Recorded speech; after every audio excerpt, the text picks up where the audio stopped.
Hey everybody, Matt Michaels here on the DeFalco Files with owner and creator of FSW, Future Stars Wrestling here in Las Vegas, Mr. Joe DeFalco. Joe, how you doing today? Actually, I'm doing pretty shitty, but other than that, I'm doing good. That's ominous, to say the least. Are you okay? Oh no, I'm fine. There just some issues happened earlier today, and a lot of times people like to blame others, and we got a situation going on that probably best if I didn't elaborate on. Yep. But it's just disappointing. I only ask just because I'm always concerned when you say you're feeling crappy because of your past and heart issues. So Health wise, I'm good. I'm good health wise. Good. And my A1Cs are down. Nice. Good. Yeah, good number. 7.6, they said. So hey, nice. Good job, man. Speaking of numbers and being consistent and being around for a while, today we have a guest who all of that applies to when it comes to FSW, and that is half of Death Proof. Maybe you know him as J Cafe, but it's Jacob Austin. Young Jacob, how you doing, man?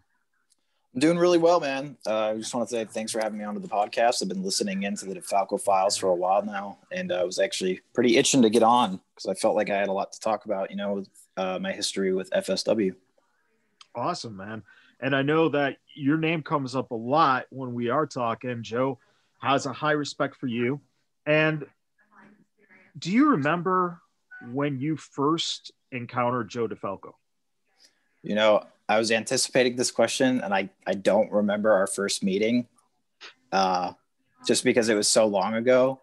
And I think because it took a while for me to warm up to Joe, just because I think I looked at him as, as the boss, and I was very timid when I first started. So I don't really remember it being like a big instance because I just started as a student at the school. Joe, what are your first memories of Jacob?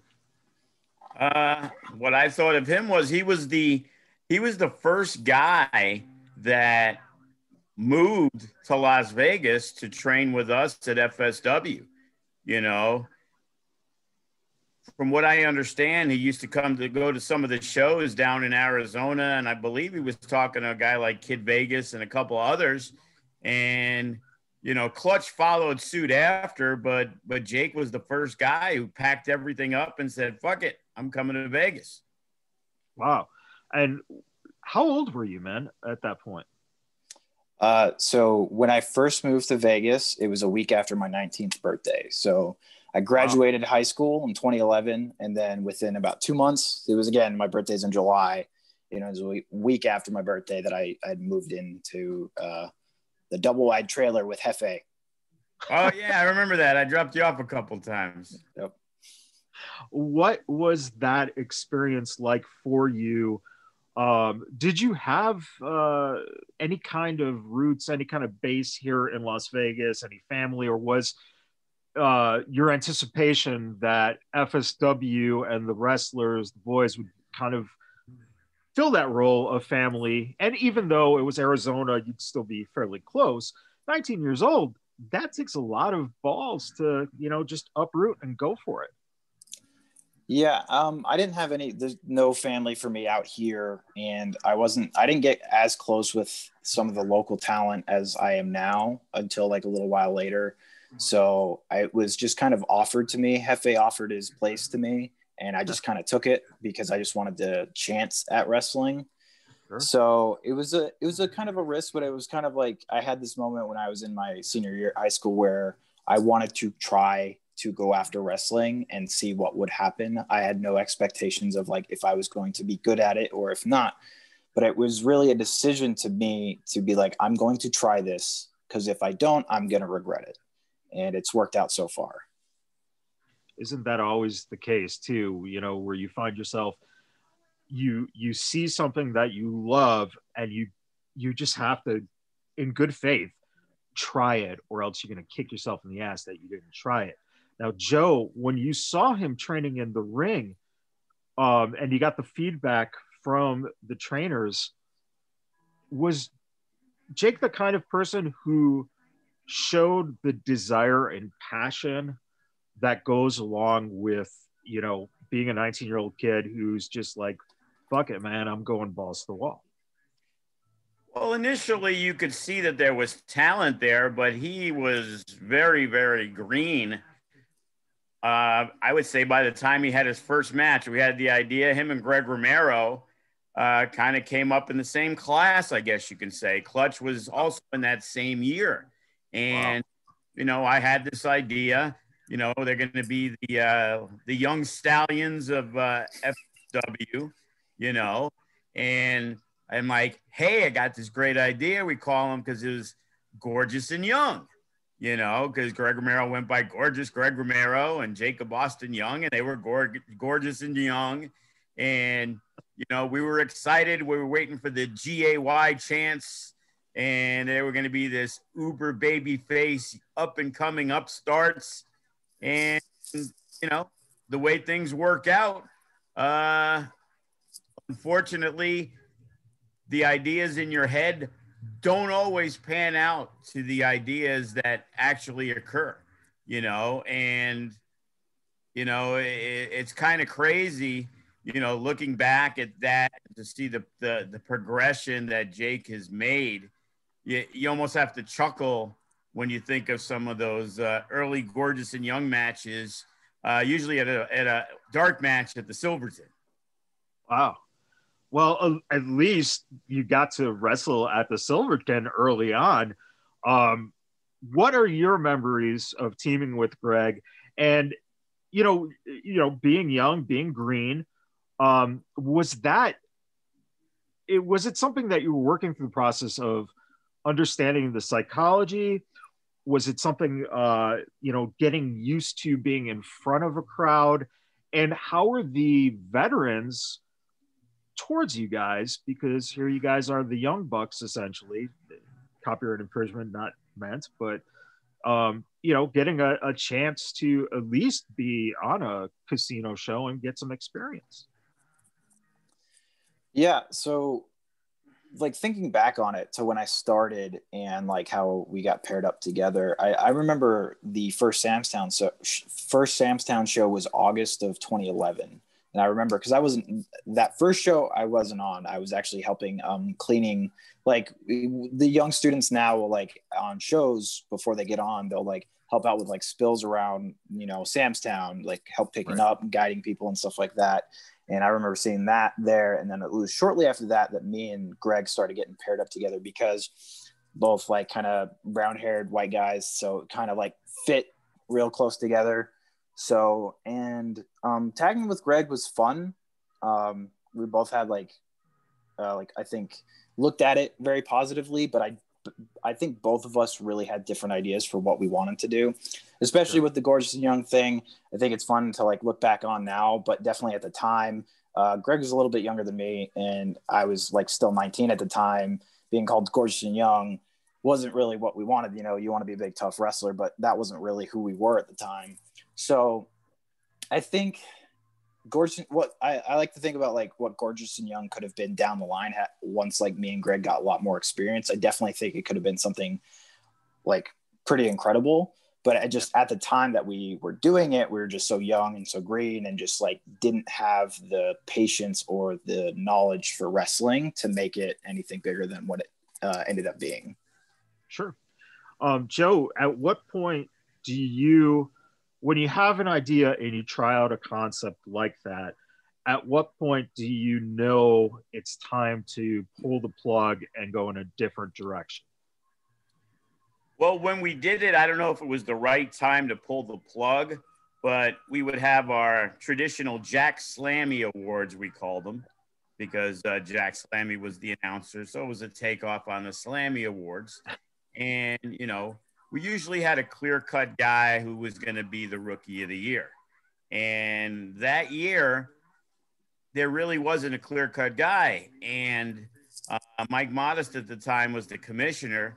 So we came up with the idea that Jake and Greg were going to have a match, and the winner would be the Rookie of the Year. And during that match, Clutch, who felt like he deserved to be the Rookie of the Year, decided to come in. And as I've told the story before, him and Jake decided the perfect finish would be Clutch hitting the Dominator on Jake. And since they never practiced it ever, pretty much fucked it up and almost broke Jake's neck. Jesus. Oh man, how are your memories on that, man? Was that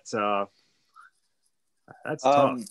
Yeah, no, it's I mean, it definitely got a lot of play on the TV show. Guys like to talk about it. I know Clutch likes to talk about how it was on replayed for weeks.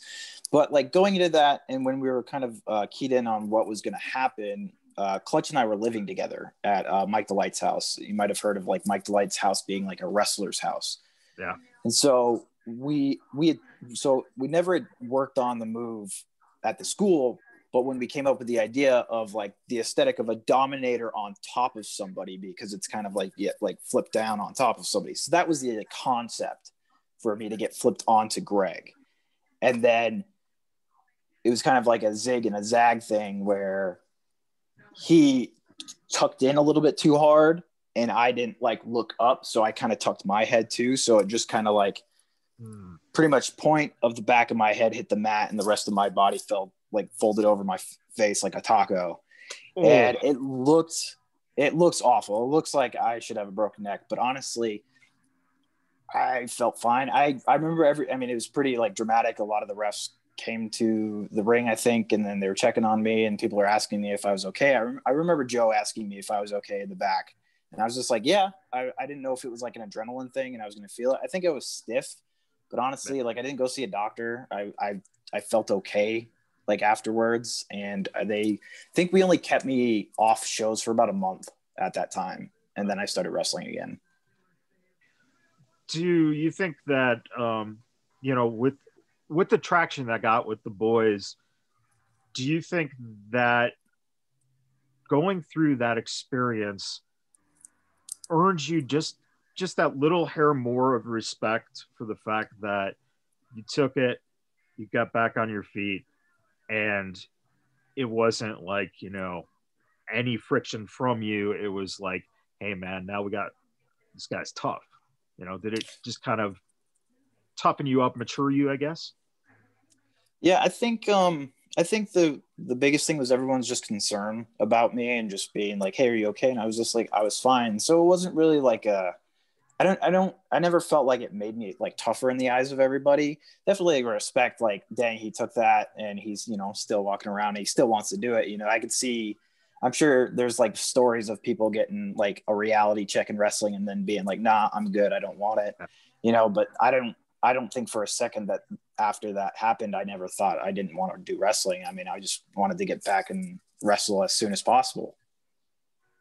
Joe, what was your outlook?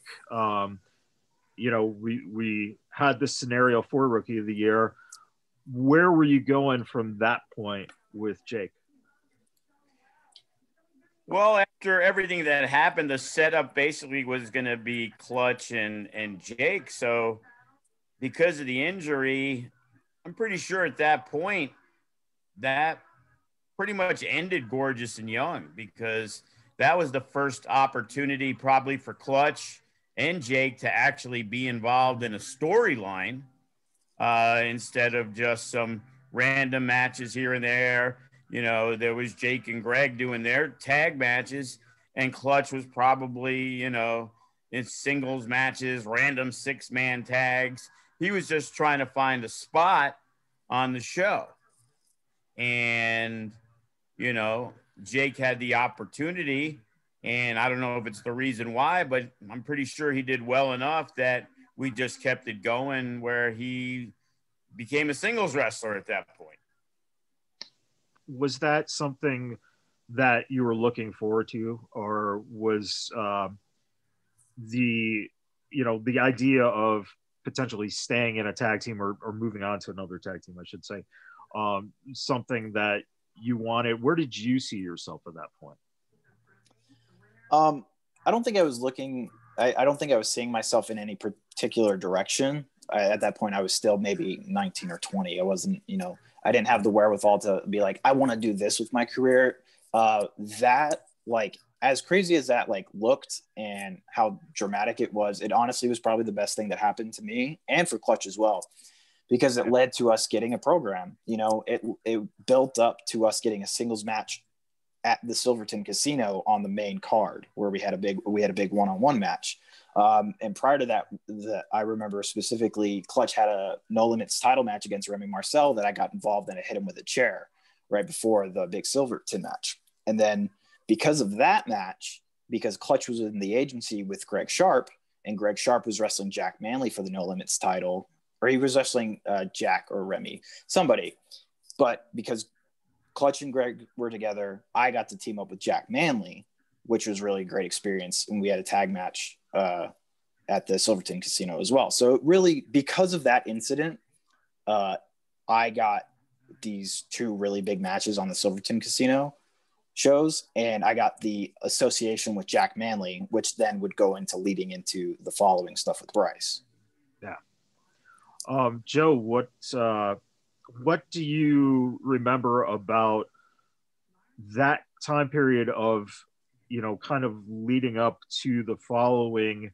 How was the crowd reception, to what Clutch and Jake were doing? And, then when you started pairing him and Manley together, was the crowd behind them, or what was actually that feeling you were getting? To be honest with you, I don't recall the crowd being like, oh my God, what a great tag team. It's like, you got to understand at that point, that was probably his first step from just being, a low card guy, happy to be on the show, to, hey, now he's kind of sniffing the mid card. And, Jack came in and he got a pretty strong push. So associating Jake with Jack Manley, I would assume the crowd would feel like, hey, here's a guy we need to keep our eye on because he's getting put in good situations. That's always been how I've kind of built things up, that, you get a little something, and the more you do what I need you to do and you do it well, then you get the opportunity to do more things. And obviously Jake was at a upward trajectory, and teaming with Jack Manley now put him above a lot of other guys that he might have been, struggling to get on a show. There might only been 4 spots for the 6 guys, and he'd get most of them, but maybe he didn't get all of them. And there comes that time when the young guy becomes someone that I know I can utilize, more frequently. And, by the time I had the idea for the following, like I said, it's crazy enough that it was because of the Kevin Bacon show that I loved the following, loved the song, and we ended up utilizing it, and it became one of the big things in NFSW history to this day. And if I correct, following went into the Hall of Fame even, right? I think just Bryce for now. Was it just Bryce? Yeah, it was Bryce. But yeah, last year the Hater Nation went in. Okay. They were kind of the first. They were that first faction. Like I said, there was tears in people's eyes when the Hater Nation broke up in a main event with the Dynasty, where it was all the titles on the line against basically the careers of the Hater Nation being together. And, as being the first, they got that initial nod into the Hall of Fame. And, there's no doubt that the following will follow suit. There might be 3 factions that get in because there's a great chance that the Dynasty, would get in. But right now I would put the following as, the next faction up when it comes to it, because, everything clicked with that. We had different ideas. I always talk about the guy that I try to mention on every podcast, Evan Daniels, was looked at as being the final member, but being that Jake, Bryce, Cody, they were all considered no limits guys. And Evan Daniels was considered a no limits guy. So to have 4 no limits guys, you know, you wanted to break that up. And that's when the decision got made, you know, Big Duke would be the big dude. So he's the heavyweight, which was crazy enough because he ended up being in the tag team anyway. So it was basically Bryce and Jake were like leading the no limits division. And the storyline as it continued to grow was Bryce would get through every challenger he had. And the question became, who's the guy that can beat Bryce Harrison? And everybody looked at Jacob Austin Young as the heir apparent to being the guy to take out Bryce. And then because of injuries, you know, we had the defections over to the other company. And, you know, the reason why I'll always have a soft spot for Jacob Austin Young was him and Kevin Cross were the only 2 that did not jump ship. You know, regardless of everything that was there, those guys stayed through thick and thin. And unfortunately, we couldn't get the Bryce versus Jacob match, but we ended up having a tournament. And in that tournament, you know, Jake got to wrestle some of the best. You know, he wrestled Willie Mack and he wrestled Ryan Taylor. And, you know, and then we brought in, I remember, Rocky Romero.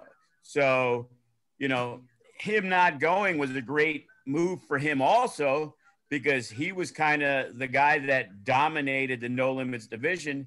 And, you know, he got Kenny King and Mesquite. You know, he got the best of the best in FSW at that point. What was that time period like for you, Jake? Were you just kind of rolling with the punches and going, hey man, this is good? Or, you know, where does it come in that, first of all, you made the decision to stay and be loyal, and how were you processing and enjoying these opportunities that you got with some great wrestlers, man? It's a bit of a mixed bag, especially now that I have like time to reflect on it, because during it being No Limits champion, and getting all those opportunities, like Joe was saying, I got to wrestle a lot of like high level talent, and it was awesome. But having a lot of the, not only like co-workers in FSW, but friends and my peers leave was definitely a struggle, because the guys that I would look to for advice and stuff weren't really there. So I definitely look back on that time as like good and bad, because like as the opportunities were great, I did struggle, I feel. And looking back on it now, I'm like, man, I wish I could have performed better. Like, and I don't know if that's just maybe a thing about looking back, you know, you always feel like you could perform better. But that period of time, like, so that's pretty much post following stuff, was like good and bad. You know, like Joe was saying, I got to wrestle Rocky Romero, who's an idol of mine. I got to wrestle Kenny King at Mesquite, who is, you know, a coach at FSW, who'd been around FSW since, you know, at that point, it was probably been 4+ years of him helping out. I got to wrestle one of my favorite wrestlers when I was watching wrestling as a kid, Paul London. I got to work with him on a handful of times. So that time's definitely, to me, there are really great moments, but I think there's like things that I felt like were not accomplished that I wish I would have accomplished, that I'm still striving to accomplish in FSW. Sure. You know, like you said, it was past the following a little bit. For you, what was the experience of being with the following? What did that mean to you, and how did that kind of elevate you in terms of, you know, did you start to feel more confident in your ring work at that point, being with those guys? Yeah. So when we did the turn and I joined Bryce against Jack, and it was just me and Bryce for the first period. It was a real like confidence boost in the sense that I was a heel finally, and I could let go and kind of play with like new different things. So I was still learning. And then when Bryce had left for about 6 months and came back, and we brought Cody and Duke into the fold, it was like a whole nother level. It really took off. And I almost like think in the moments, I didn't realize how popular it was. Like looking back on it now, I was like, wow, we were really something, really a part of like a big feature on the show. Like I think back to the first Sam's Town show where all three, there were 3 sections of the following on 3 different matches. Cody wrestled Clutch in a singles match. Me and Duke wrestled Hammerstone and Graves. And I'm pretty sure Bryce wrestled Adam Thornstowe for the No Limits title. So you heard the following's music 3 times that night. And so like for the following getting as big as it did was due to the booking. I think due to the people involved is a huge thing as well. Cause I think especially Bryce, myself, and Cody, because I think we were looked at as maybe guys who weren't top level talent. Like you take Bryce. Bryce was second to Remy before he turned heel. Cody was the Mikey Whipwreck, the Brooklyn Brawler of FSW. You know, that's how he was looked at. Me and Greg Romero were getting Shawn Michaels, Marty Jannetty comparisons all the time. And then you put us in the following, and we become probably one of the hottest acts of that time period, if not the hottest act in FSW. Joe, what was your feelings on getting those guys together, and did you think that this would be something that would last, or was it something that, like you said, you got the idea through being a fan of a Kevin Bacon show, you liked the theme music, was that just a fluke for you that just kind of happened to work? I don't think so at all. The following was my baby, my idea of, hey, this thing I think can be really, really a big thing. And once Bryce left, I remember he wanted to go to Washington, D.C. I think he wanted to be the next president or something. Things didn't work out. And when we finally got him back, we had Brandon Gatson at the time was our No Limits champion. The last show Bryce did was at Mesquite, and that was when we brought in Matt Hardy versus Bryce. And, I remember during the match, the idea was, hey, we're going to have Bryce go over, blah, blah, blah. It's the one-off guy coming in, and somehow that finish got changed, and they both came up to me, and I always thought it was Matt initially, but Bryce felt it would be better to do down the line, more of our crowd. Mesquite was a mixture of a bunch of our people also, but it also featured a lot of the people who were not really fans of FSW. And what happened was, I think we pretty much learned that Bryce was leaving that day. I don't know if he told me beforehand. I don't think he did. So we ended up having Gatson, who had won the Cash in the Case, and Gatson cashed in. And thanks to Matt Hardy giving the twist of fate. So moving forward, most people didn't think of this as the main event, but it was like, okay, we have the idea. Bryce is coming in. At the time, Jake, you had the Cash in the Case at that time, right? Yes. So Jake had the Cash in the Case, and the main event was Gregory Sharp against Brandon Gatson, who a lot of people were like, oh, you can't make that the main event. There's too many other good guys. They're really not over enough. And I'm like, if we're going to do this following angle, it's going to be big, and it's got to be in the main event. And I'll tell you what, those guys delivered. It was an awesome match for what was there. The music hit. And I remember the unmasking as Jake passed off the case. People were kind of stunned because he's the guy with the Cash in the Case. Now he doesn't have it. And then all of a sudden, I believe Bryce was second, correct? So what we did was I gave Bryce my gear. So he was wearing my gear because I had wrestled earlier in the night. And then everybody else, so Cody Duke and I were dressed in like black hoodies with these black masks and sweats, and Bryce was wearing my gear. So Bryce had the case the entire time, and then I took the mask off first, and then everybody else revealed, and then Bryce then revealed last. Okay, there you go. And Cody was a big shocker because at that time he was, you know, as big as the baby face as you can be, who never won. Like, he was that lovable loser, and the crowd loved Cody, and it kind of stunned them when he unmasked as part of the following. And then Bryce, who was a long reigning No Limits champion before and had been gone for so long, you know, nobody knew. You know, that was back in the good old days when people left for 6 months and then he'd say, "Hey, everybody, I'll be back this week. You know, come watch." So, you know, it was one of the most over moments, you know, at that time. And then once the four clicked, you know, we were able to get Shelly Martinez to become a part of it. And I remember early on, because the guys would be around the ring, but they never really worked as managers. And that was like the one thing that was lacking, was that continuity. And when Shelly came in, it really put everything into place. And at that point, you know, it was a well-oiled machine.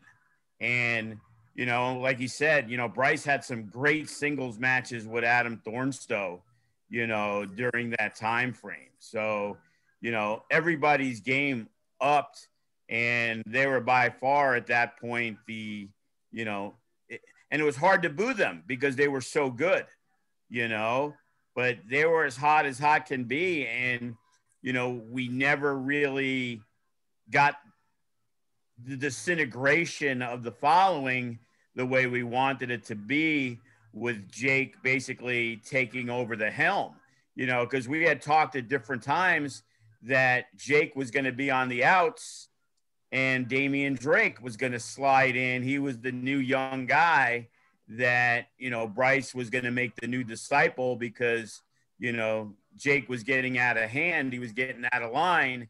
You know, he wanted the things that Bryce Harrison already had. So, you know, it would have been great if we could have continued it. Thankfully, we were able to at least get the one-on-one match with Jake and Bryce before he, you know, packed it in. And, you know, it was a great moment. I remember my kid taking that shot that we have the poster of, you know, of the respect handshake after the match was over. And I actually have it right there in my room. Oh, there you go. Yeah. Yeah. You know, and that again, you know, there's moments in time in FSW that you can always remember, the special moments. And, you know, there aren't 100 of them. There's a decent amount, but that is one that, you know, will always be remembered. How was that for you, Jake, in terms of getting a chance to follow those emotions of kind of envy, you know, setting up your character, just, you know, feeling that motivation? Was that maybe one of the first times you were getting a chance now to like be able to explore what it feels to have those kind of emotions associated with your character? Yeah. So when we started doing the following, because when you start training for wrestling and they talk about your character, and it's kind of like, sometimes it can be such an obscure thing and so hard to kind of comprehend that, like, as a young student, especially when I was like green pre-following, I didn't really understand what it meant to be a character. Once we did the following, and, you know, following is essentially a cult. It's like this idea of like Bryce's views implanted on my brain. It very much like clicked with me on how to perform, how to move, and how to act as like a disciple, and how to essentially, you know, do Bryce's will for him. And then the little things that we would do, because we always knew that essentially it was going to build to me and Bryce. And so it would be a thing where Bryce won his No Limits title match and I'd grab the belt to give it to him, and then he'd rip it out of my hands. And then we'd have like a weird, you know, off moment there. And so like little details to build, because we knew that the following was going to run for a while. So we were going to do this small slow burn. And so getting to explore that was definitely kind of gave me a better appreciation for like how to be a character. And I don't know, with the following, it was just something that just clicked with me so well. Like, I don't know if I've been able to, like, post following, I didn't really feel like I had that much of a character after it. Cause again, everything didn't really work out, that I couldn't like wrap my head around because the following was just so good. It took me a while to kind of really kind of get my roots into something new. Sure. Joe, what does it feel like for you when you watch something like Monday Night Raw and see that you have Seth Rollins playing the Messiah and you have a guy like Murphy playing a disciple?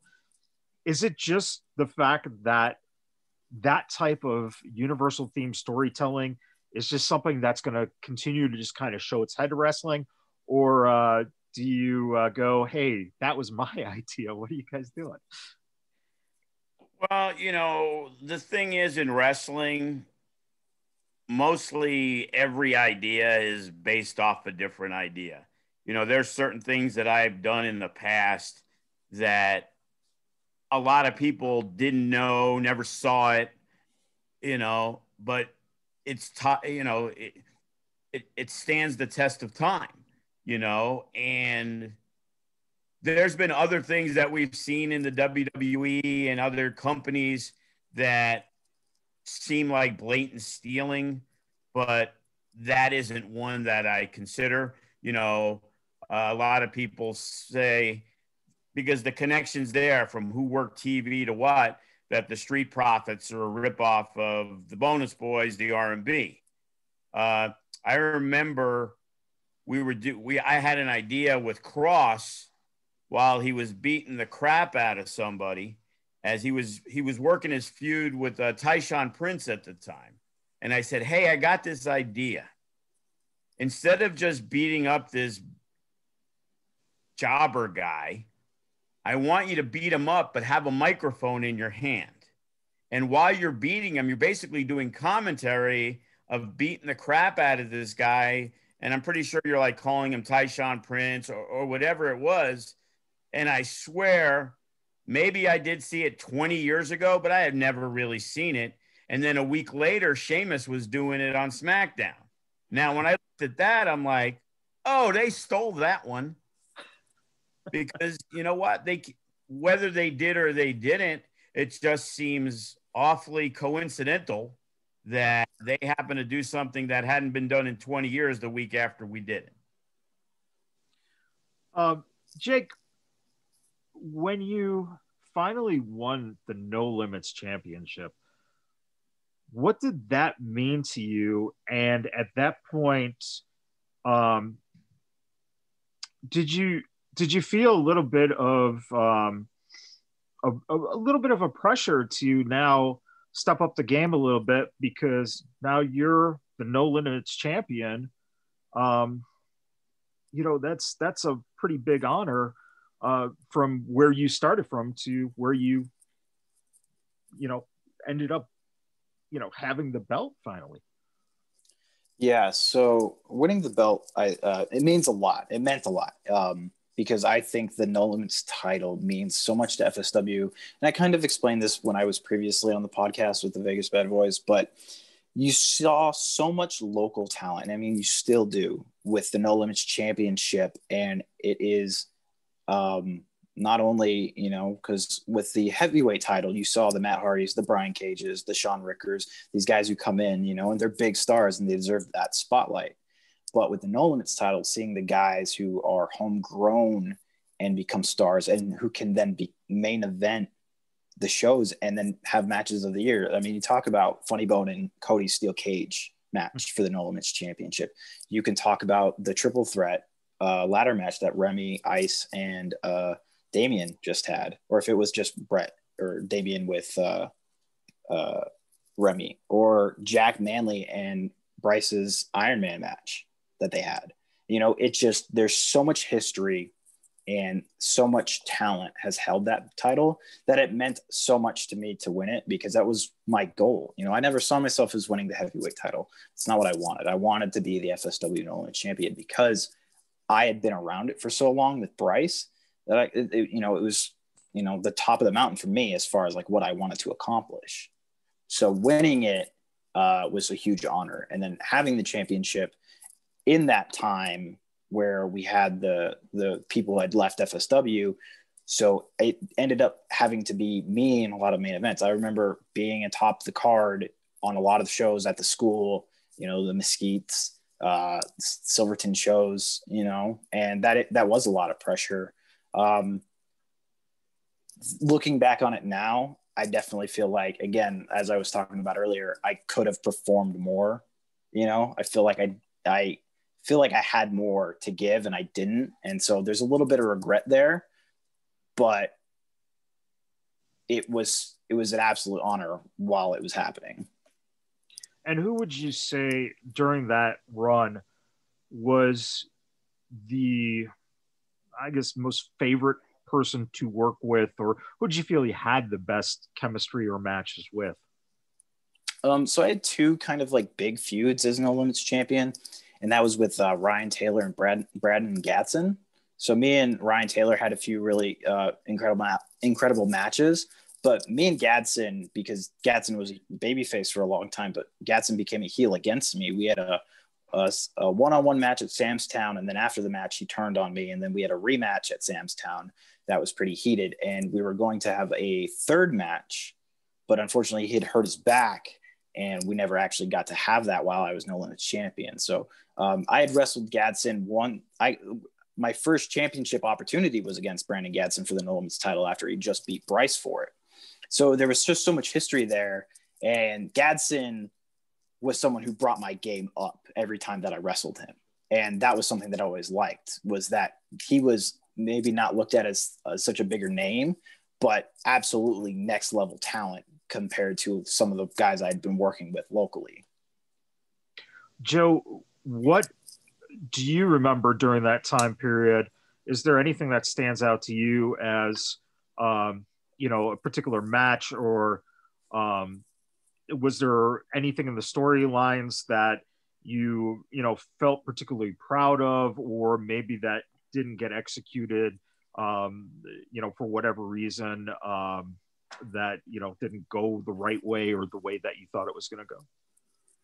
No, I was really excited about the feud with Jake and Brandon Gatson, because Gatson is an extremely talented guy, but in some cases, character-wise, personality-wise, a lot of the fans kind of wait for him to do some cool move, his cartwheel, his gymnastics style background, and he'll do some really cool stuff, but the crowd really doesn't engage him with his personality-wise. And I remember when they had their match, and I've seen it because it's one of the best work my kid's done in a video of putting together a package. And I remember going through a lot of the old footage, and I was like, oh, yeah, this was a great one. It was like, they shook hands after the match. They had an awesome match, because that was one thing you knew about Jake in most cases, because he was over because he was different. There's a lot of good workers, but Jake took, the Finn Balor style before anybody knew who he was. He was big on watching the Japanese stuff and things like that. And I just remember that Gatson cracked the case over Jake at the stage at Sam's Town. And that was like the first time that Brandon Gatson really got noticed for something other than just having a cool match. And we were really excited about where that was going to go. And then unfortunately Gatson hurt his back, and that was another missed opportunity that we never got to finish. Thankfully Gatson is back. We brought him back. He had an awesome match with Vandegrift. He got hurt. He just messaged me, and hopefully in January he feels he's ready to go again. So who knows? Maybe we give Jake a break from the tag match, and him and Gatson could go one-on-one again. I mean, what would that mean to you if you got a chance to have that match with him that essentially, has been a few years in the making, and possibility could have been a match that, just would never have happened again in your career. But due to circumstances now that, he's back, you might get that chance. I think that'd be awesome. Like, Gatson, like I said, brought me to another level as a performer. Getting to do it now again, I think would be really cool, because I think people don't remember at this point, because I've been tagged in tag teams for a long time now, that me as a singles competitor and what I can do. And I think Gatson would be the perfect guy to kind of bring that out and to show everybody in Vegas what like I can do as a singles competitor. Because for pretty much the last year since I've come back to FSW, since my time in China, like I've been tagging with Cody, and then before that I was tagging with Jace and Jody as part of the Strong Style squad. So I think it would be a good reminder to the audience, to the boys in the back, of what Jacob Austin Young can do in that wrestling ring. He's being a little modest, because he did have an opportunity to work a singles match when Vandergriff got hurt, when we were supposed to do the number one contender match. And there was only a little taste of him and Damian Drake.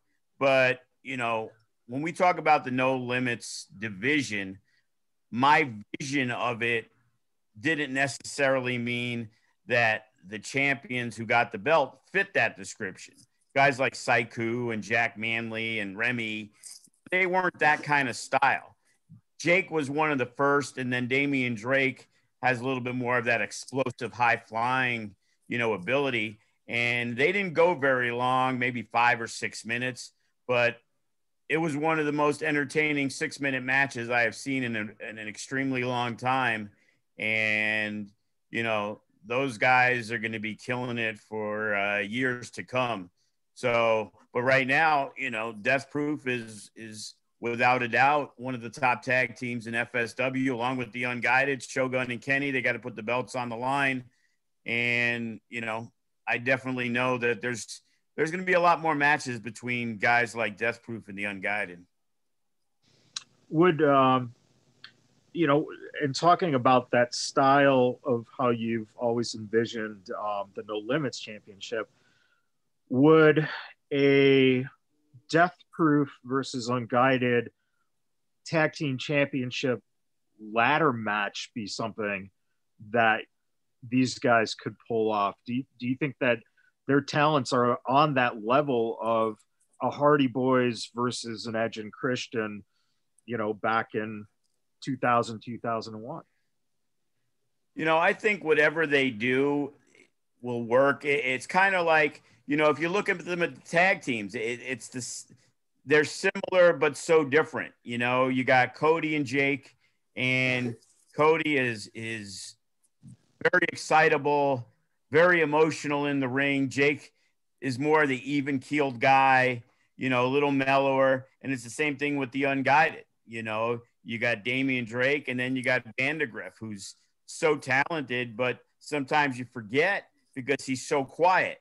It's kind of sliding under the radar. And that's how Jake was with the following, that it took a while and people were like, wow, this is the guy. We think he might be better than Bryce Harrison. We can't wait to see. Because before it ever happened, the fans were expecting it.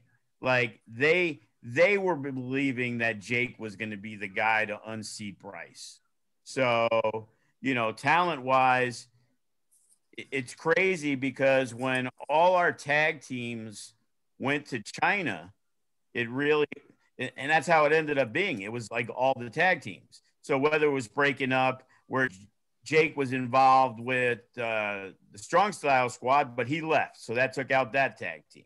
And then Remy and Jack left, so no Whirlwind Gentlemen. The Bonus Boy left, they were gone. Damian Drake and Spider were kind of breaking up, but they both went to China too. So that eliminated them. And then we had to rebuild the tag division. Then all of a sudden, everybody came back from China. And it's like we had so many No Limits guys that, there could be 12, if there was a top 10, there's some great guys that were going to be left off. So at that time, the idea was, working some tags. And we knew Damian Drake and Vandergriff, who would be two of our top No Limits guys, they got put in the tag team. and Cody and Jake, who have been two former No Limits champions. You know, we saw at the reunion when the following got together for the anniversary show, you know, we saw that they still gelled together, you know, that, you know, there was something there. I remember saying, hey, you know, what do you think about keeping this up? And then all of a sudden, now they're the tag team. And it was like that was, you know, a good way to eliminate four guys in the No Limits division that would really be, you know, threats. Then we had a couple of issues with a couple of guys, and then they're gone.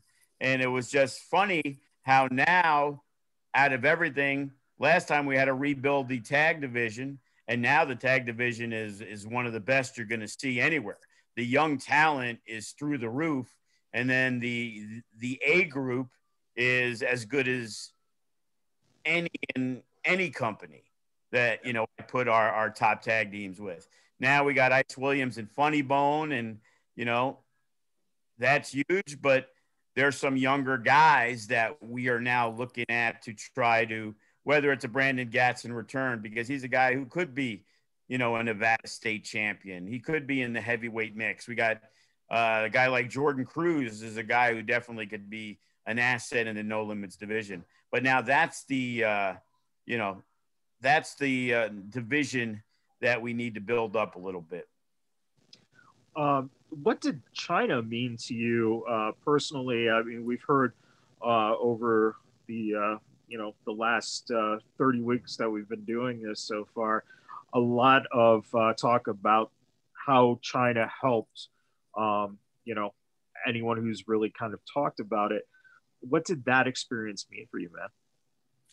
I mean, from like a standpoint of like getting the opportunity to do something like that with wrestling, I meant the world, man. And that goes to Jack Manley and Raymond Marcel, as well as FSW and Joe DeFalco, to get that opportunity for us to go to do that and to travel for wrestling. You know, I've wrestled in the States for wrestling, but outside of the States, that was my first opportunity to do something. And it's such a grand scale. You know, you could go up to Canada to wrestle, and, you know, it's just north of the border. If you go to Mexico to wrestle, it's just south of the border, but this is across the planet pretty much. And not getting to wrestle and live and experience the culture that China had to offer and live in Shanghai, it was such a rad thing, you know. And it had been building, you know, we had been hearing about it for a little bit, and Remy was like, get your passport ready. And we were just kind of waiting for the opportunity to come. And when it finally came, we all just got ready and went out, you know, and it definitely had its hardships for everybody. But I definitely feel like as an experience, like I took away so much from it. And I'm so like appreciative of that opportunity. But the food did suck though, didn't it? So in Shanghai, it was okay, man. We had like Starbucks and McDonald's and KFC. But when we went to like other cities that didn't have nothing, man, it was rough. I thought it was called KFP. It was Kentucky Fried Pigeon.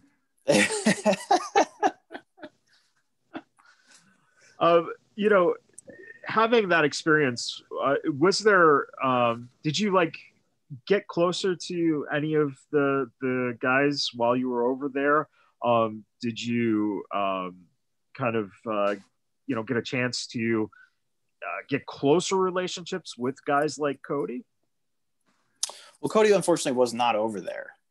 Okay.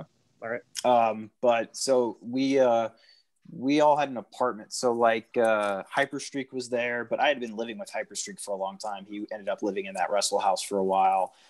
Damian Drake and Spider Warrior were over there. So we got to hang out with them a little bit more. So, but we've always been like close, I would say, you know, as well as the Bonus Boys and Remy and Jack, you know. So I think I tried to interact with the OWE students, as well as Seema, T-Hawk, Lindemann, and Yamamura from Dragon Gate, just to take that opportunity to learn, because like we would have classes where Seema was teaching, and that opportunity doesn't come every day, you know. So I know for myself and Hyperstreak, we've definitely jumped at that opportunity to learn from him.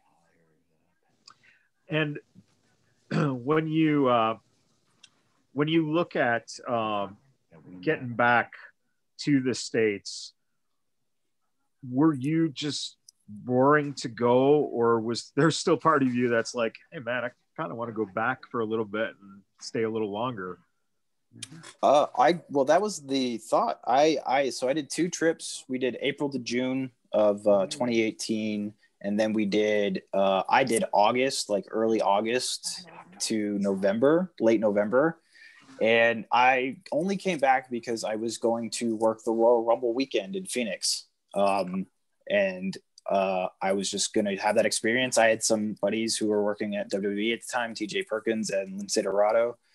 So I was going to, go do that. And then things didn't work out as far as like going back to China. And so then I kind of had to reevaluate what I was doing with my wrestling career, and kind of start, not necessarily back from scratch, but, kind of pick up where I left off. Cause it was like, I didn't know exactly where the landscape was left. I had a little bit of a run, not even like a run. I think I maybe did 2 matches for FSW when I had the time off in between the tours, but I really just kind of helped out finish the stuff with Jason Jody as the referee in their match. And I got to work Jungle Boy in a triple threat. But other than that, there was just, it was kind of like being reintroduced to FSW, and that's what led into the Death Proof stuff. One of the best things about Death Proof is watching Cody, berserk on the sidelines. It's just, there's so many great things to watch about him. What is it to you firsthand when you're standing in a cage, you're having this great match with RMB, and here's Cody taking a fucking stapled dollar bill to his head? I mean, how is that when you look at it and go, I mean, would you say you're as crazy as Cody sometimes? No, absolutely not. Not even close. And it's honestly, I know it's probably like a shock for people to see that happen, but man, I've seen Cody, like, I think of 2 other matches specifically, I think were pretty intense that I've witnessed was the, like I mentioned earlier, Funny Bone and Cody in the cage for the No Man's title. But before that, this incredible tag match with Big Duke and Cody versus the Whirlwind Gentlemen in a street fight at Sam's Town. And there was a barbed wire baseball bat that I'm pretty sure ripped Cody's face bloody. So it was like, as unfortunate as I was laying under a chair being choked, watching Cody getting money stapled to his head, it honestly didn't feel that different than things I've seen before. Joe, how have you felt about their work in terms of when you saw the reception and you wanted to keep them together? Did you think that they would really be as successful? Because one of the things I think that you can't deny is that their chemistry is really fucking good, man. Well, it was great from the following. There were times where toward the end where Cody and Jake did team up. I remember at Silverton, we had to do a number 1 contenders match because Duke ended up going over there. And then he decided he didn't want to work our shows also. Oh, I can't take this booking, can't take that booking. So I remember Jake and Cody worked a tag match there. And the chemistry was always there. The one thing you got to understand was when a lot of the guys came back from China, they didn't know they were coming back. So they were kind of in, they were kind of out. They were going to be around for a little while. Then they were going to go back. And it was a struggle a little bit because we had new guys, the 1% put together and they became a dynamic tag team. And then all of a sudden, hey, the Whirlwind Gentlemen are back full time and the Bonus Boys are back full time. And now all these guys are fighting and scraping. And it's like, all we've done for FSW, this is all we got this time, because we've had a long-standing relationship with all these guys, yeah. And you can't just plug and play. There's got to be rhyme and there's got to be reason. So when you don't know, Damian Drake was the same way. Damian Drake was about to leave, and basically that day, something happened and he didn't go. And then all of a sudden he became, at that time, we had the match of the year with him and Chris Bay. And the idea was going to do a best of 5, best of 7. And then it was like, oh, I'm leaving next month. I'm like, well, that ain't going to fucking happen. Why give them stuff that it's not going to reach the finish? So we had Hyper Streak, we had Jake, we had, Remy and Jack, we had the Bonus Boys, we had Damian Drake. And was there anybody else? Like Spider was back already by then. I think he didn't last very long there. Bugatti and Maserati. And Nick Bugatti. So now we've added some major talent. Like when those guys, before they were in China, Royce Isaacs and Jarrell were kind of like, bouncing around, not really doing a lot in singles. And when I needed the tag team, I saw these 2 guys and I'm like, hey, I got this idea. And I've always had good ideas with tag teams. Whether, I put Hammerstone and Graves together, and the 1% were a team that really gelled. You could put people together, and if they don't really want to do it, they're not going to do it. We've had numerous tag teams. Jake knows that we put together that they were so interested in being single stars that they didn't really want to work the tag. And to be honest, they weren't good enough to be single stars. So they kind of just fell by the wayside. So when all this occurred, it was like, okay, now we got to get Bugatti back in the mix. We got to get Jake back in the mix. We got to get the Whirlwind Gentlemen in the mix. We've got to get the Bonus Boys in the mix.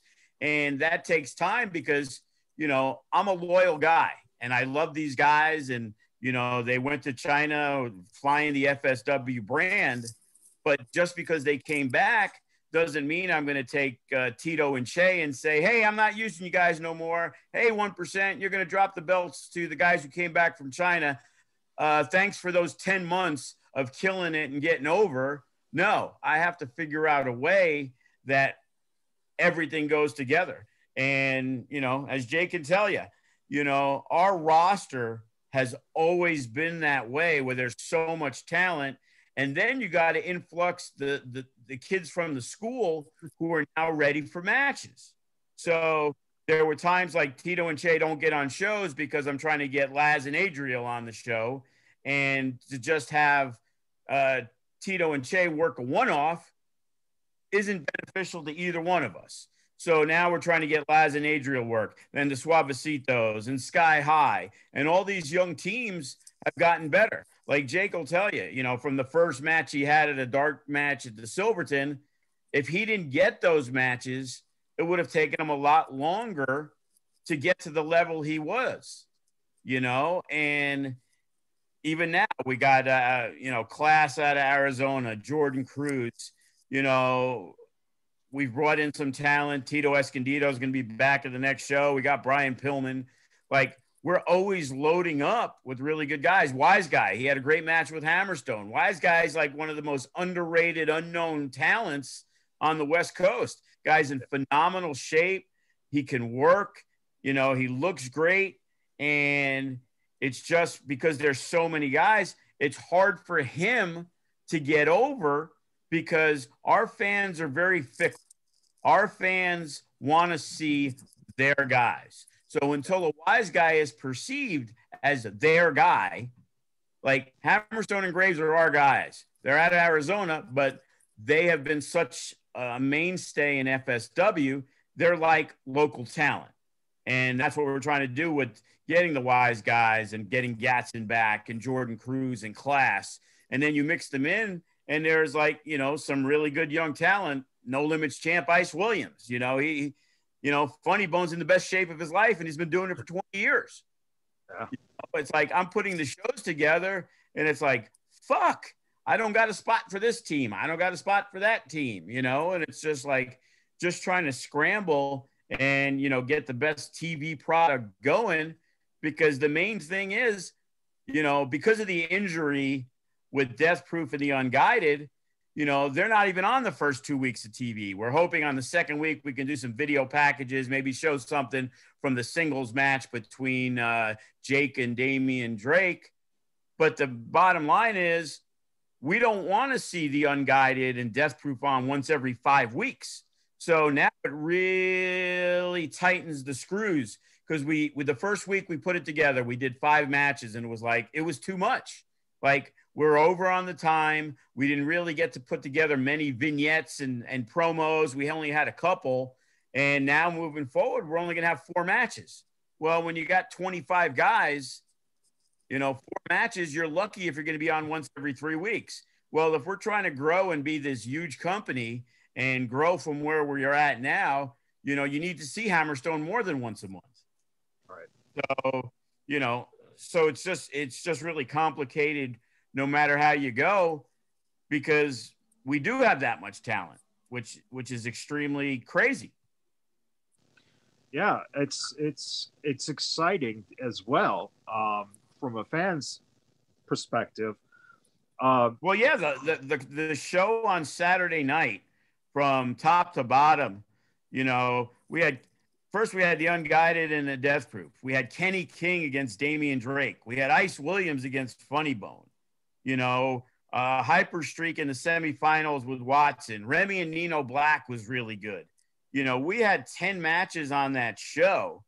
We've had the Battle of the Young Guys, Class and Jordan Cruz. It was difficult to get some people on, but the 10 matches, Davari showed up, and they worked an angle where Hero Lou was in a 6-man with Hyper Streak and Davari against Lights Camera Faction. And it's like, everything is telling a story of what we're doing, but you don't want people to forget the story because, oh, wait, by the way, Death Proof ain't on for 2 more weeks. So right. It's just trying to juggle everything. Jake, from your perspective of, like you said, you lived with a guy like Hyperstreak for a long time.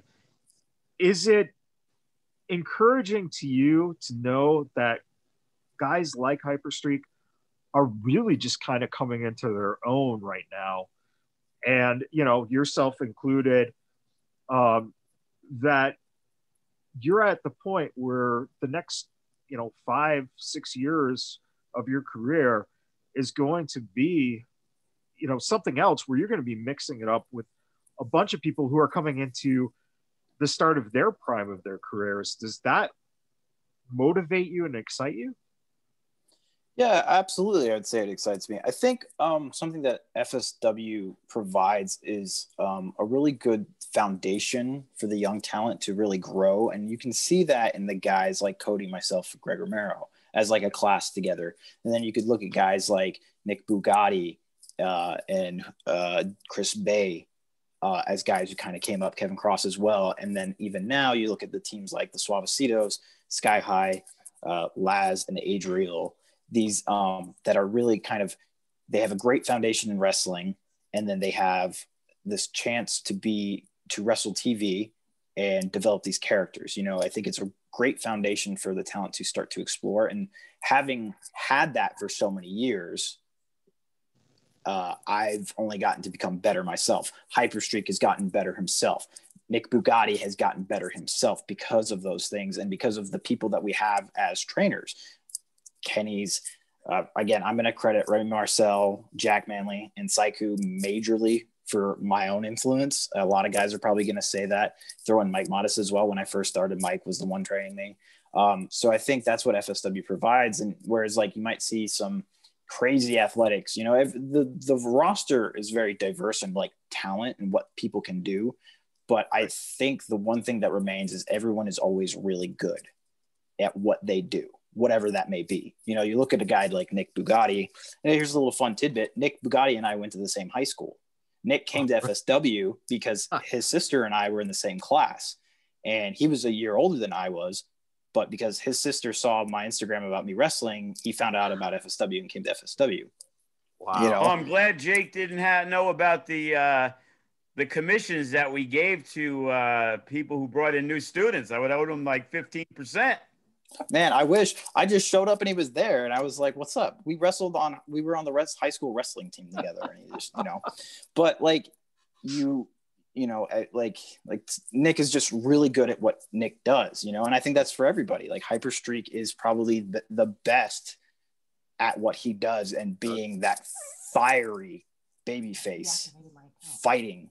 You know, I don't think anybody does it better than him. Yeah. You know, I'll ask a little bit. At what point did you really start committing to the idea of trying the J Cafe character? And do you feel that is just a heightened aspect of yourself? So J Cafe came about because of going to China.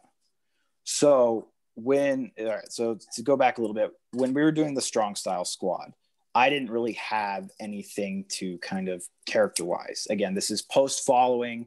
I had won the No Limits Championship, and after I lost the No Limits Championship, I didn't have anything other than I'm Jacob Austin Young. I've had good matches, but there was no character, you know? Getting paired with Jace and Jody around that time was the hipster talk, because as Joe has said, I had these interest in wrestling that was different. So like the Japanese style or old British stuff or anything like that. So because it was just a little different, I got labeled as a hipster. So I leaned into that. And then that was part of my character as part of the Strong Style Squad. Then going to China, they don't know what hipsters are. So then you have to adjust it. Well, everyone knows coffee, and that's where it came about. And I want to say it was probably Jack Manley making jokes about the name. And I think he said Jacob Latte. And then the transition to J Cafe is just, it's a smoother name, JY, so J. And that's kind of just where I started to develop that. And it really didn't get to polish it up in China as much as I'd like. I really got to do that once I came back and started working for Championship Wrestling from Arizona, because that's primarily where I'm that kind of character. Jacob Austin Young and J Cafe are different performers for two different shows. And I was kind of like, because I'd worked on it for such a long time, coming back to FSW, I was kind of like, I want to do this J Cafe thing. But after this like year or so with Cody, I've kind of realized, I'm like, no, J Cafe isn't like an FSW thing, at least not right. Nope. With what not with Death Proof. Death Proof is Jacob Austin Young. And so that's why I've kind of tried to lean away from it. You know, it's like, it just isn't the right fit right now. Well, in China, like you said, they don't really know about hipsters, but they know about hackers. You could have did the hacker gimmick before anybody else. Oh, yeah, man. I could have beat... they love hackers in China. They obsessed with phones and technology. It's awesome, though. I mean, Joe, does that really play to the fact that Jake is that good, where, you know, a lot of times you'll see if someone goes to, you know, Hollywood or to Arizona or something, you'll see a similar character to what they're doing pretty much, you know, no matter where they're going.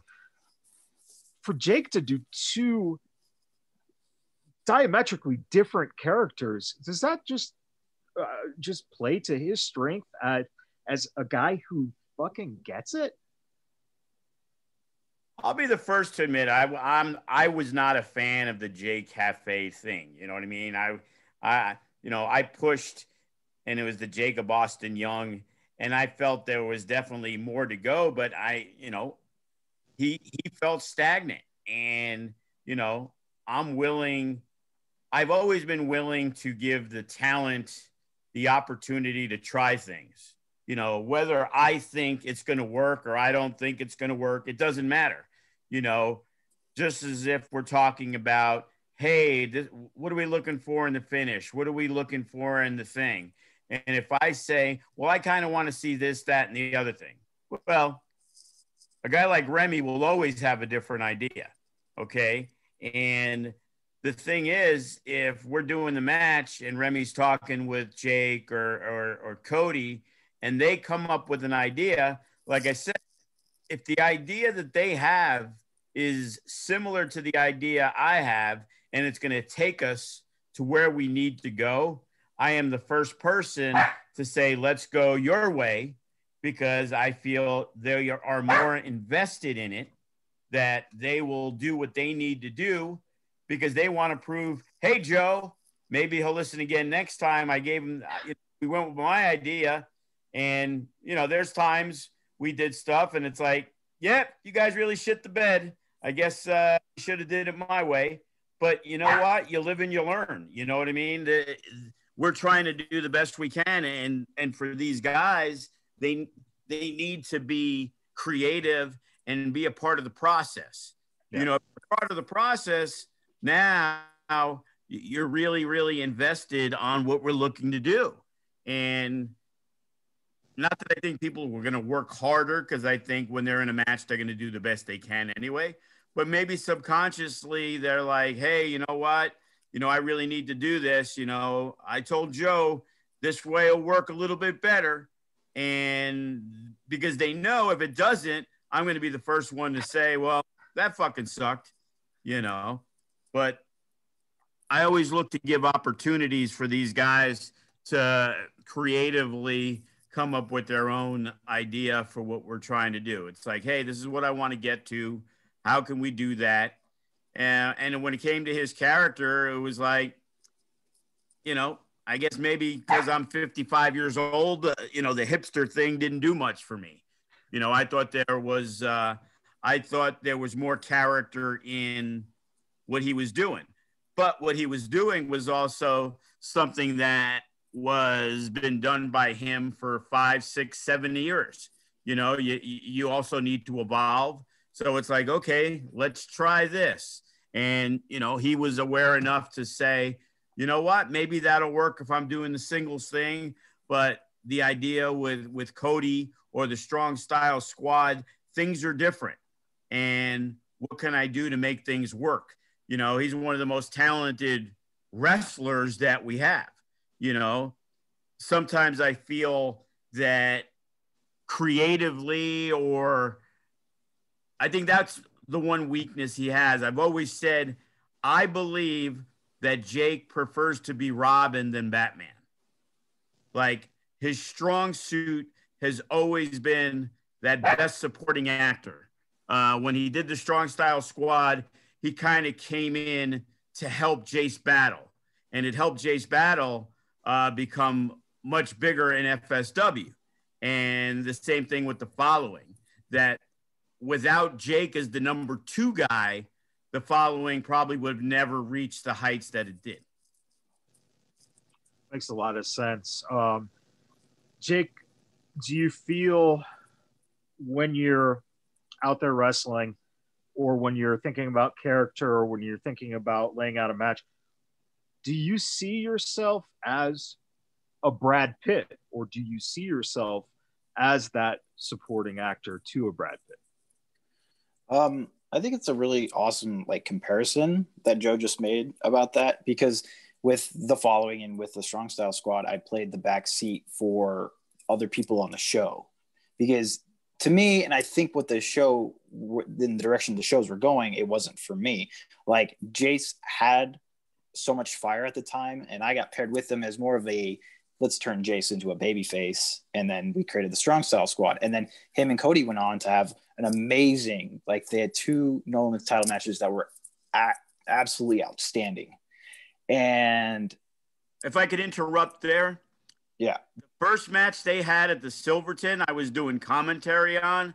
I was, at that point, Jace was so, the crowd was so enthralled with Jace. I was trying to see if we could figure out a way to actually do a title change that match, because they were so hot for him, and those near falls, that if he would have actually won that night, even though when he did win, which wasn't a planned idea initially, he was not supposed to become the No Limits champion, but he caught such fire that even though it was a really special moment when he did win, that if he would have won that first show at the Silverton, the crowd would have went nuts.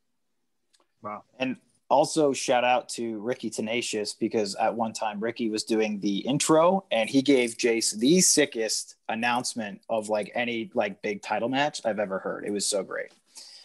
But to get back to kind of what I was saying about at those times, I felt like what was best for the show was for me to be an assistant. And sometimes I think guys forget that, what is best for the show, because wrestling is a selfish business. you know, you're like me, but sometimes you got to be about what is best for the show. And when, you know, guys talk about like not doing the same finishes on shows or what have you.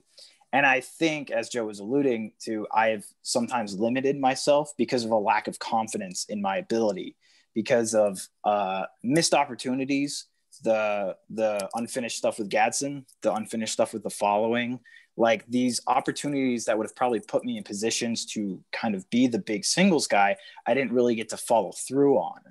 And I definitely think pre-China, I didn't have that confidence. Coming back from China and doing J Cafe, especially in Championship Wrestling from Arizona, and then some other stuff that's locally here, I've really kind of like felt more confident as a individual. And I've been thinking about it a lot lately too, because I was saying about this feeling of regret with my No Limits title run, where I feel like I could have proved more. Like there's a desire to break out as that big single star because of that stigma that Joe was saying of like, I don't want to be looked at as a guy that was Robin. I want to be number one. You know, that's what I feel like I was meant to become as Bryce's protege. I was meant to become the big, you know, number one guy, because Bryce had it with the following. Cody had it with his Order of Elimination. You know, it's like, I feel in my heart of hearts that down the line, we're going to see Jacob Austin Young as a big major player, as a single star. And I'm going to be damned if I don't let it happen. That's, you know, I think one of the things you said that is just such a key is that confidence that you found, because what is amazing to watch when you walk out to the ring, and it's fun to see this because there's a lot of times when young wrestlers walk out to the ring, they're playing to the crowd. They're essentially playing to the crowd. What I see when you walk out to the ring, you're going out to win the fucking match. There's, you know, there's a drive there, and your confidence, you know, it comes to the ring with you, and that's the fucking amazing thing. And Joe was right on when he said that you and Damian, for that 6 minutes, that was one of the most intense, interesting, you know, moments of just pure fucking nice wrestling to watch. Two guys just going back and forth, man. So you should be proud on those aspects. And I love the fact that you said that you see yourself in that role eventually, you know, getting there, because you can do it, man. You really can do it. And that's what I love about, you know, what you bring to the game and to FSW. As we kind of wrap up here, do you have any DeFalco stories that you might like to share? Anything that brings to mind, either funny or something that, you know, even if it's something that Joe's instilled in you that, you know, might, you know, bring up a memory? I think the biggest thing, especially with like my relationship with Joe, especially to go to when everybody kind of left and I was No Limits champion, a lot of the guys that did leave were trainers. And so I had to step up and start to help out with a little bit of training. And I don't think I was overly qualified to be the one training people, but I had a little bit of knowledge to help out, you know, with the school at that time.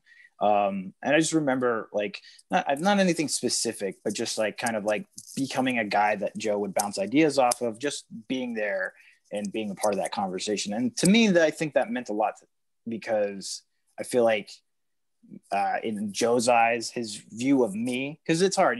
Joe DeFalco is a hard guy to read sometimes, you know, but that time period, I felt like I had earned a level of respect, you know. So I think that meant a lot to me, you know, especially because it was a trying time. I was just happy to be helpful to FSW, because FSW had been so helpful to me. You know, I'm getting to do something that I wanted to do with my life, and it's because of an opportunity that, you know, they allowed me to do, you know. And Joe, is there anything that sticks out of your mind, you know, anything that you want to either recollect or any stories that stick out in your mind, any matches that you can look at Jake and you could say that you'd like to share to him right now. Well, there's a bunch of different things. I'll always remember the Dominator. That's probably, it was on our opener for about 8 months that we would continually show it. I remember the first match that I really saw his fire. We did a match at Samstown, and it was with Willie Mack, and I pulled it out every once in a while. It's like, we're going to do a time limit draw, and it was a hot match, back and forth. The crowd was digging it. Even though it was early in Willie's time in FSW, Willie's a guy people just gravitated to. So it was a really good match for Jake. And at the point, Jake was like, "You guys want 5 more minutes?" And then, the crowd was like so hot for it. And then basically he shut him down and walked away. And, it kind of pissed him off, kind of like with his match with Damian Drake. We were trying to establish certain things with the teams, and we had a hard time because, Damian Drake is such a beloved character, and Vandergriff is a guy who's well-liked. And we found the Unguided that, despite hitting people with baseball bats and doing all the things that they do, that the crowd still gets behind them and cheers. And it's kind of like, well, the really baby faces. I says, no, they just haven't had the right team. I said, let them work Cody and Jake, and let's see what happens there. And immediately they were already 70-30 toward Death Proof.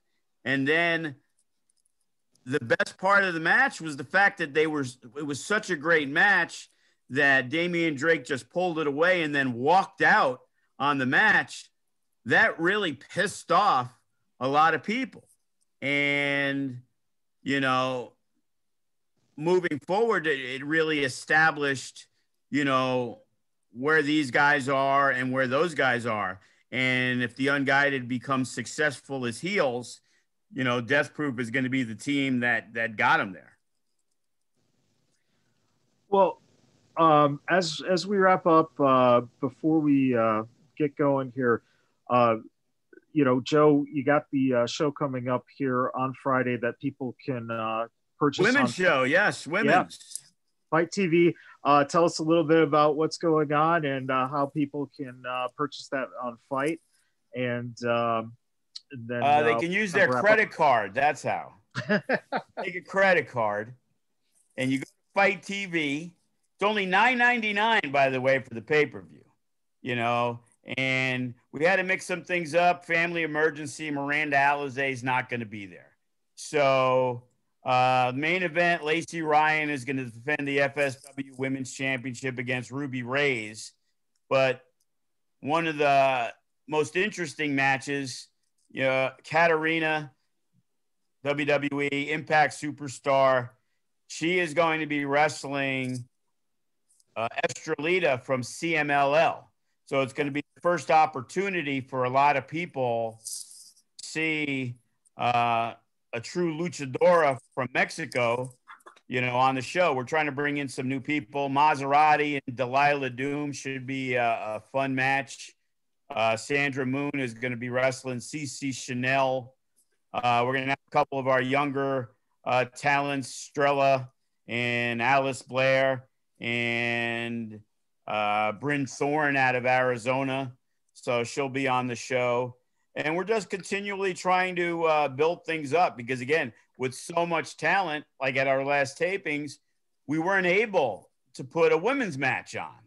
But for TV purposes, now we can pull the Lacey Ryan match from the women's show and add that into one of the weeks of television. Because as FSW continued to grow in the early days, everybody universally would be like, oh man, we really love FSW, but it would be really great if you had some women. And we've kind of built it up to today where, Lacey Ryan, Sandra Moon, and Maserati are as good as any other girls in a company on the West Coast. And Lacey Ryan is one of the best, period.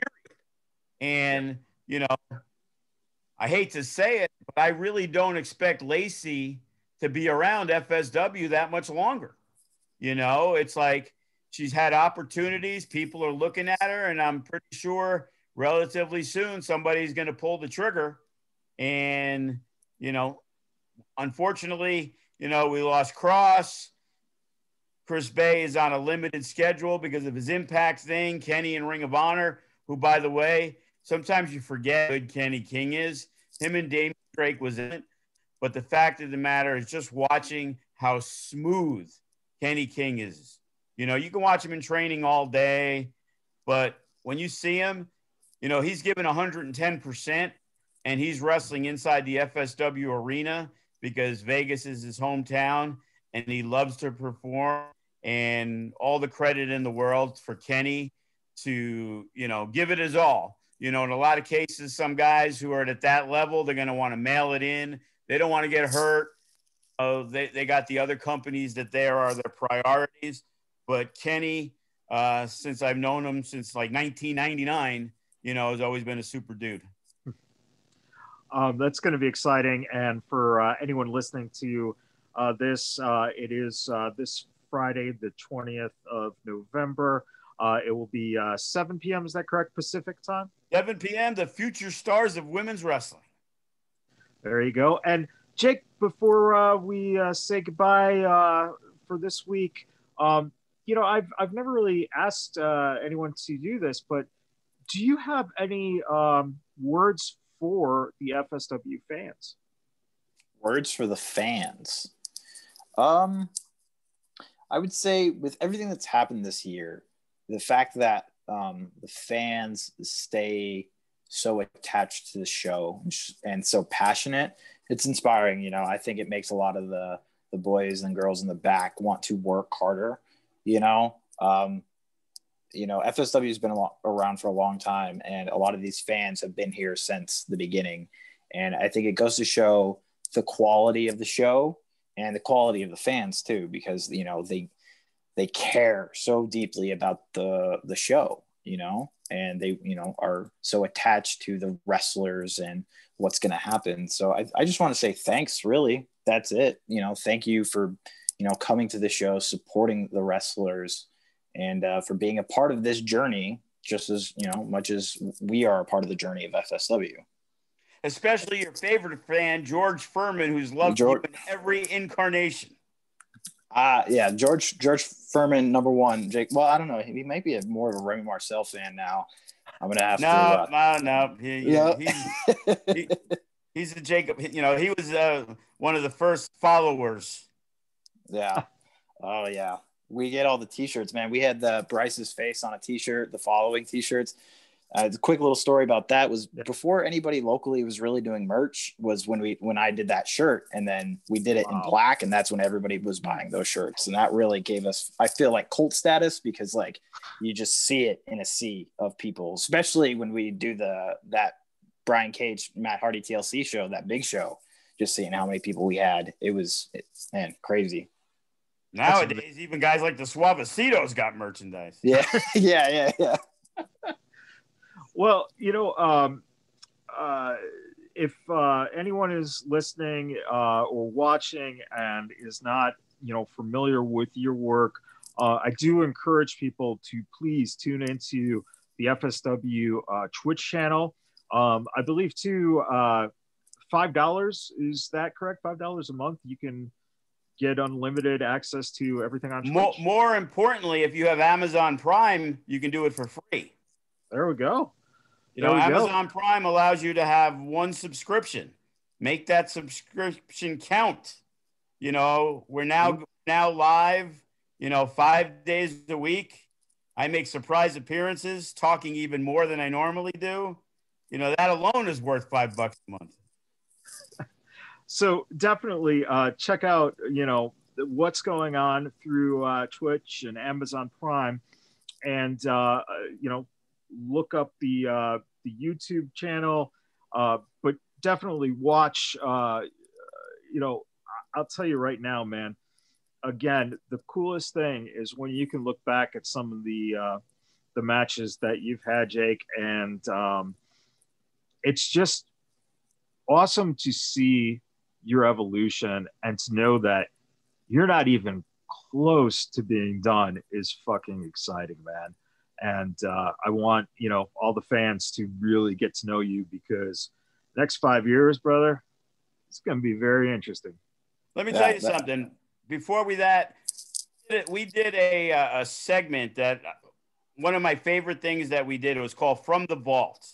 And we had Jacob Austin Young, we had Kevin Cross, and I believe we had the Whirlwind Gentleman.